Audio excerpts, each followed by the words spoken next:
Hey everybody, what is up? Welcome back to Final Trade. So, as of today, March 6, 2025, it has been 3 months since Silver Tempest at long last went out of stock on the Pokemon Center website. And of course, Pokemon Center sells their booster boxes at MSRP, which in the Sword and Shield era was $144. And they had a lot of these Silver Tempest, Battle Styles, and Vivid Voltage boxes hanging out available on there long past when the other 9 had gone out of stock on Pokemon Center.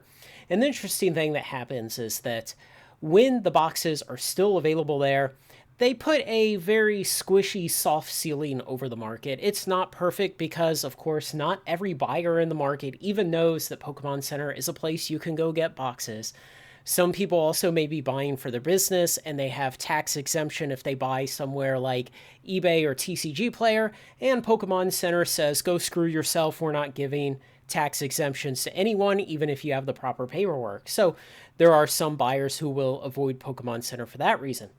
But 144 would be kind of a price that would hold down the rest of the market. And in fact, what we saw is near the end of the life of Silver Tempest being available on Pokemon Center, it had gone all the way up to right at about 180 on TCG Player. So if we go back here and we look at those dates, let's view more. And did I already have this open? Yeah, I'd already scrolled down to look at this and gone all the way back to 12/6.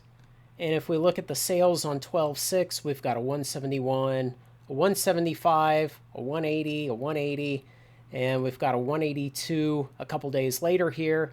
We've got a 182 the day after it went out of stock. So, just to kind of use round numbers and make it simple for ourselves, we'll call it $180 is what this was selling for on TCG Player on the day it went out of stock. And of course, today we see the cheapest box on TCG Player merely 3 months later is $256. And if you do the math on that, it means that the price has gone up 42% in 3 months since it went out of stock. Now, I don't like to, well, I do occasionally like to take a victory lap, but it has to be on a difficult prediction.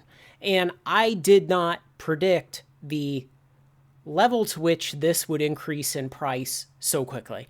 I knew it would go up because obviously boxes being just blindly sold at $144 without respect for what the rest of the market was doing was going to hold the price of the rest of the market down to some degree. And it did. TCG Player had only risen to 180 by that point. And I knew that it would go up because that was kind of the last place to get cheap boxes of Silver Tempest, but I would not have guessed 42% in 3 months. So no, I'm not going to take a victory lap on this one. When it's something like the Lost Legends Hysteria and me predicting that Dominaria United collector boxes would crash and burn, and then, oh boy, they crashed and burned. For years, they stayed in the gutter. Yeah, I happily take a victory lap on that one because I was going against the rest of the market with that prediction, and I was bringing receipts and showing the math on why it was going to happen. But in a way, this was predictable. We had to know that when these boxes go out of stock on Pokemon Center, they're going to start increasing when these are long out of print. And you have to understand that even SV12, by the time it went out of stock on Pokemon Center, it had already been out of print for nearly, a year and a half, something like that. And yes, there were huge amounts of Silver Tempest reprinted late in its life and pushed into the market, and it had kept the box prices down. It kept the ETB prices down very severely for a long time. But all it took was time for that inventory to dry up, for it to tighten up, and for then the price to start rising. And here we have it, 42% increase. And guys, the point that I always try to labor, that I want you to always understand, no matter who you're listening to or where you go in the TCG investing world, is these are scarce collectibles that people destroy for fun. They rip these boxes open to get at the booster packs, and they rip the booster packs open to get at the singles inside, so that they can fill empty slots in their collection binders. And a lot of the Pokemon buyers are just madmen when it comes to that. They rip packs mercilessly, and they don't see this sealed box as a collector's item. They simply want to get to the singles inside of it. People destroy these sealed boxes for fun every day.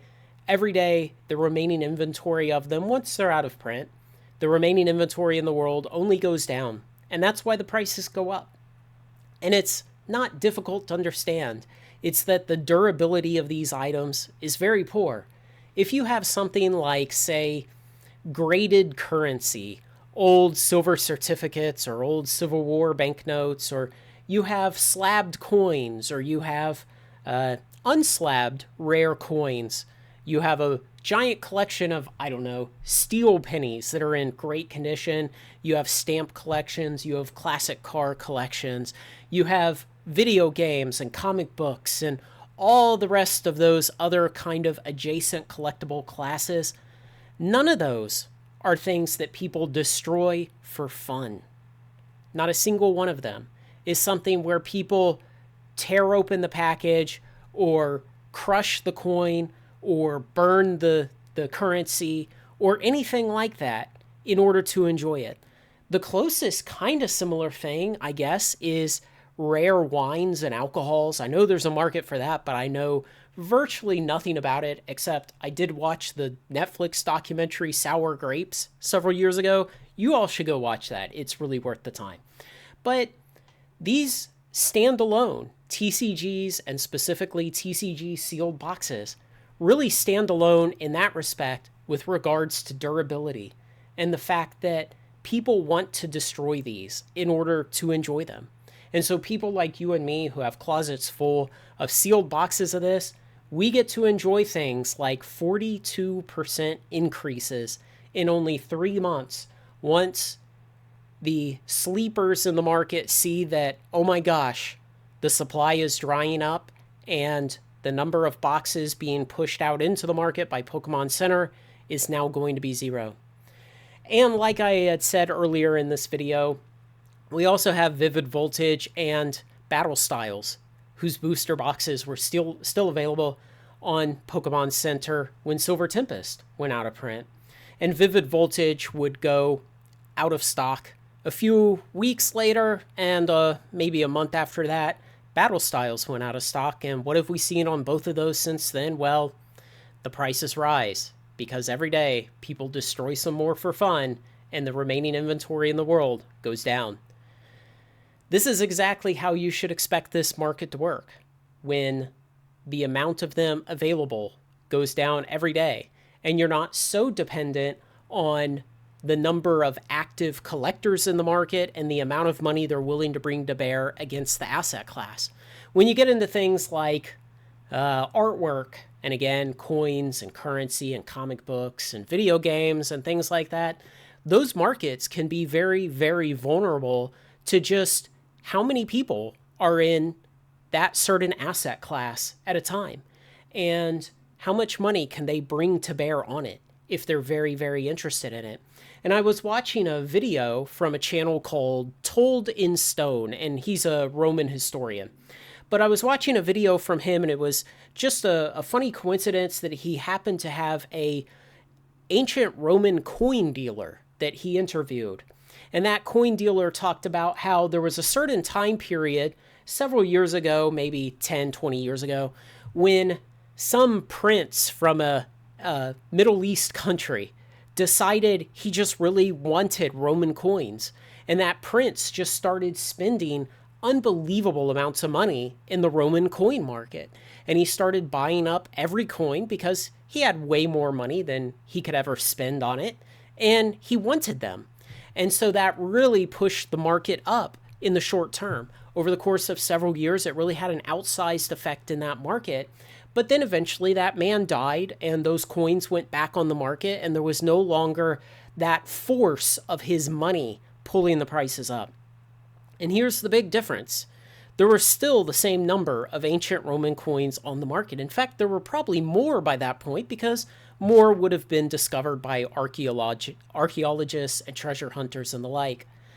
But the number of Silver Tempest boxes They will only go down because people destroy them for fun. These are fundamentally different than other collectible asset classes. And you have to understand that difference in durability. And that's why when we come across people who say that the market doesn't work like this, that it can't go on this way, it was never meant to be like this, it's why they're consistently wrong for years on end when they pontificate that Pokemon just cannot rise in price like it's doing. They're wrong because they don't understand the difference in durability. These are not durable assets at all. And in fact, most of the people that we will eventually sell these boxes to and that we sell them to today simply want to rip them open to get the singles inside.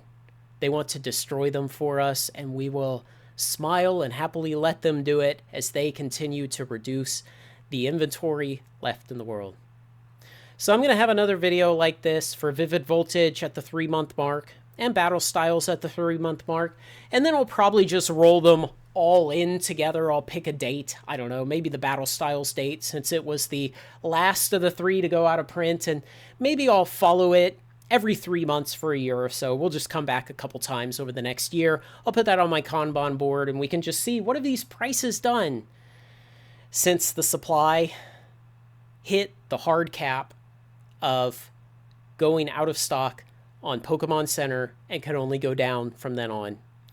You know, it's not terribly surprising that we should see an increase in price. It's maybe not terribly surprising that we should see a large increase in price. 42% surprises me, but wow, I'll take it. I actually had one of the investors that partners with Final Trade. He bought several cases of this way before 180 because I told him, you know, they're on Pokemon Center, they're sitting there waiting to be bought, and at some point they will go out of stock. Man, feels good. Let me know what you think, guys. Thanks to everyone who makes this content possible, especially my very generous supporters on Patreon. Like, comment, share, and subscribe, and join me on Final Trade.